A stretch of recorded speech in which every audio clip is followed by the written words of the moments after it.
जय शिवराय मित्रांनो आपल्या जमिनीचं जुनं रेकॉर्ड, जुने सातबारे, जुने फेरफार यासह महत्त्वाची अशी जुनी कागदपत्र ऑनलाईन पद्धतीने आपल्या मोबाईलवरती आणि तीही अगदी मोफतरित्या कशी पाहायची हेच आजच्या व्हिडिओच्या माध्यमातून पाहण्याचा प्रयत्न करणार आहोत। मित्रांनो, राज्य शासनाच्या माध्यमातून कागदपत्र गहाळ होत आहेत, कागदपत्र खराब होत आहेत। या पार्श्वभूमीवरती नागरिकाला ऑनलाईन पद्धतीने कागदपत्र उपलब्ध करून देण्यासाठी प्रायोगिक तत्वावरती काही तालुक्यामध्ये हा प्रकल्प सुरू करण्यात आला होता।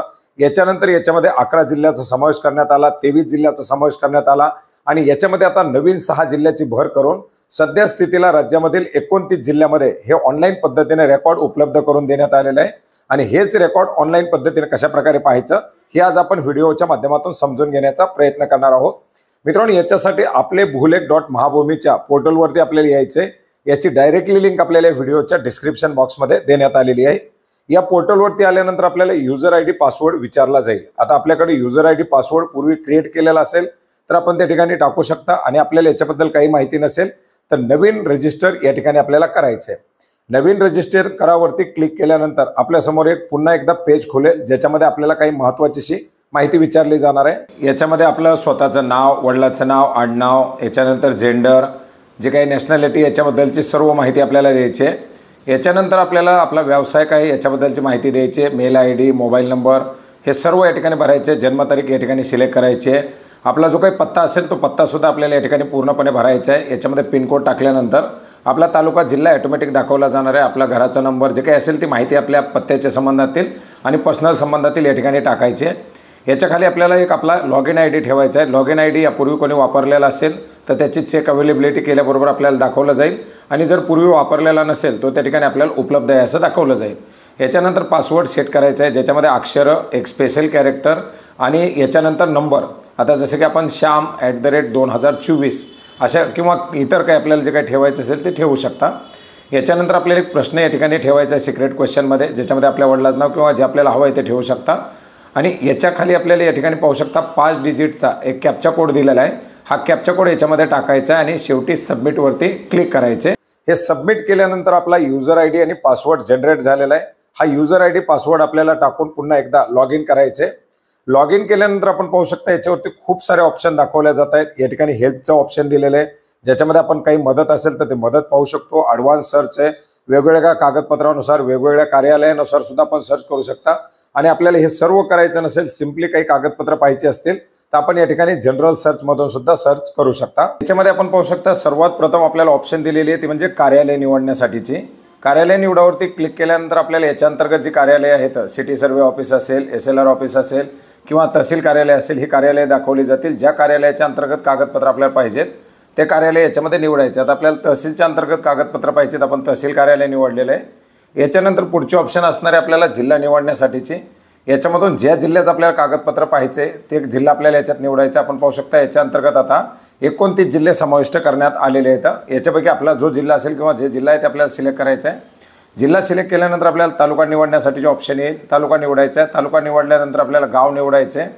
गाव निवडल्यानंतर आपल्याला पुढे कुठलं कागदपत्र पाहिजे, आता त्या गावाची जी कागदपत्र याच्यावरती उपलब्ध असतील किंवा जेवढी कागदपत्र असतील त्याच्याबद्दलची काही माहिती दाखवली जाईल। आता या गावाची आपण निवडलेले फक्त जुना सातबारा आणि जुने फेरफार ही 2च कागदपत्र उपलब्ध आहेत, तर त्याच्यामधून आपल्याला जे कागदपत्र आहे ते पाहायचे ते आपण याच्यात पाहू शकता। याच्यानंतर त्याचा आपल्याला सर्वे नंबर टाकायचा आहे। तो सर्वे नंबर टाकून खाली सर्च केल्याबरोबर त्या रिलेटेड जे काही सातबारे असतील, जे म्युटेशन असतील त्याची माहिती आपल्याला याच्यामध्ये दाखवली जाणार आहे आणि त्याच्या व्ह्यूवरती क्लिक केल्यानंतर आपल्याला ते कागदपत्र पाहता येणार आहे। आता याच्या व्यतिरिक्त जर समजा दुसरं गाव असेल तर दुसऱ्या गावाचे होऊ शकतं दुसरी कागदपत्र त्या ठिकाणी उपलब्ध आहेत। ज्या गावाचं जेवढं रेकॉर्ड त्या ठिकाणी उपलब्ध झालेलं आहे तेवढं रेकॉर्ड आपण पाहू शकता। याच्यासाठी पुन्हा रिसेट करायचे, पुन्हा आपल्याला तालुका किंवा जे ऑफिस आपल्याला निवडायचे ते ऑफिस निवडायचे। त्यानंतर जिल्हा निवडायचा, तालुका निवडायचा आहे, गाव निवडायचे आणि गाव निवडल्यानंतर आपण पाहू शकता जसं की आता आपण या ठिकाणी डेप्युटी SLR ऑफिस निवडलेलं आहे, तर त्याच्या अंतर्गत असलेले कागदपत्र आपल्याला दाखवली जात आहेत। सिटी सर्वे ऑफिस निवडलं, जिल्हा निवडला, तालुका निवडला, त्याच्यानंतर आपलं जे काही सिटी सर्वेसाठीचं गाव असेल ते निवडलं तर आपण सिटी सर्वे ऑफिसच्या अंतर्गत ज्या गावाची जी कागदपत्र असतील ती कागदपत्र याच्यामध्ये आपण पाहू शकता। जसे की प्रॉपर्टी कार्ड असेल किंवा इतर काही महत्त्वाचे अशी कागदपत्र असतील ती कागदपत्र आपल्याला याच्या अंतर्गत पाहता येणार आहेत। अशा प्रकारे वेगवेगळ्या कार्यालयाच्या अंतर्गत असलेली वेगवेगळी कागदपत्र आपण या ठिकाणी पाहू शकता। आता तहसील कार्यालयाच्या अंतर्गत सुद्धा आपण जर पाहिलं तर काही तहसील कार्यालयाच्या अंतर्गत वेगळी वेगळी जसं की काही इनामपत्र असेल किंवा इतर कागदपत्र असतील ती सुद्धा ॲड करण्यात आलेली इथं ती कागदपत्र सुद्धा आपण त्याच्यामध्ये पाहू शकता। आता सिटी सर्वेमध्ये सुद्धा आपण पाहू शकता त्या जे काही आपण गट नंबर टाकला असेल, सर्वे नंबर टाकला असेल, त्याचे जे काही जुने जे काही वेगवेगळे सातबारे असतील, जे प्रॉपर्टी कार्ड असतील ते आपल्याला या ठिकाणी दाखवले जात आहेत।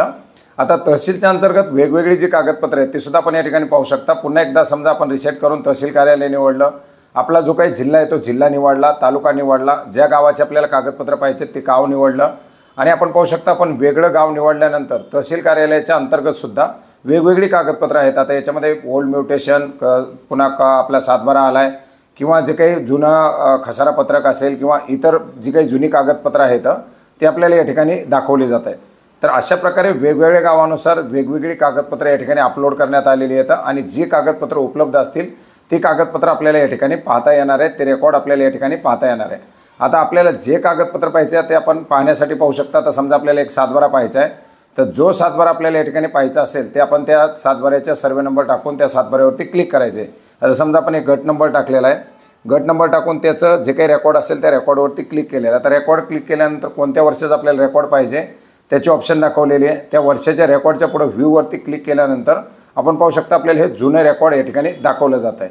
आता प्रत्येक वेळेस प्रत्येक वर्षी त्याच्यामध्ये रेकॉर्डमध्ये काही ना काही बदल होत आहेत। त्याचा नमुना 7, नमुना 12 अशी वेगवेगळी कागदपत्र सुद्धा याच्या अंतर्गत अपडेट येणार आहे। तर मित्रांनो अतिशय सोप्या अशा पद्धतीने अगदी काही मिनिटांमध्ये ऑनलाईन पद्धतीने अगदी मोफतमध्ये आपण हे जुने रेकॉर्ड पाहू शकता। मित्रांनो एकूण 34 जिल्ह्यापैकी 29 जिल्ह्याचं रेकॉर्ड अपडेट करण्यात आलेले आहे। 5 जिल्ह्याचं रेकॉर्ड सुद्धा साधारणपणे 1 ते 1.5 महिन्याच्या कालावधीमध्ये ऑनलाईन पद्धतीने उपलब्ध करून देण्याची तयारी शासनाच्या माध्यमातून सुरू आहे। ते रेकॉर्ड उपलब्ध झाल्यानंतर सुद्धा त्याचं देखील अपडेट आपण देऊ, परंतु सध्या तरी 29 जिल्ह्यामधील हे महत्त्वाचं असं उपलब्ध करून देण्यात आलेलं रेकॉर्ड आपण अगदी निशुल्क ऑनलाईन पद्धतीने पाहू शकता आणि याच्याच बद्दलची एक महत्त्वाची माहिती आजच्या व्हिडिओच्या माध्यमातून घेण्याचा प्रयत्न केलेला आहे। भेटूयात नवीन माहितीसह, नवीन अपडेटसह। धन्यवाद।